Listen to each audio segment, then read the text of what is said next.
Welcome to Blizzard Fire. We hope this video helps fire up your solution. You'll start by confirming power and phone readiness. Make sure the watch battery is charged and your phone's Bluetooth is on. Once done, put the watch into pairing mode by holding the lower left or dedicated connect button for 3 to 5 seconds until the indicator blinks. Then open the G-Shock app and select Add Device or Connect. The app begins scanning. You're initiating the link now because the watch and app must discover each other within a short time window. Now focus on the app.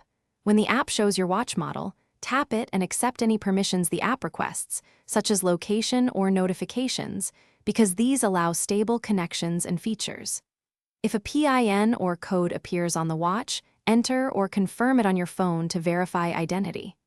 Tap Pair or Connect, then watch the sync progress indicator. Do not move away from Bluetooth range or close the app while it's syncing, because interruption can fail the initial setup. Finish by letting the app complete the initial sync so time, alarms, and settings update.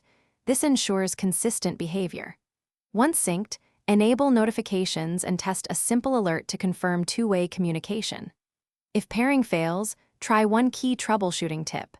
Restart both the watch and phone, toggle Bluetooth off/on, clear the phone's Bluetooth cache or forget the device and retry pairing. Doing those steps solves most connectivity issues and gets you back on track quickly. Thanks for watching. If you found this helpful, don't forget to like and subscribe.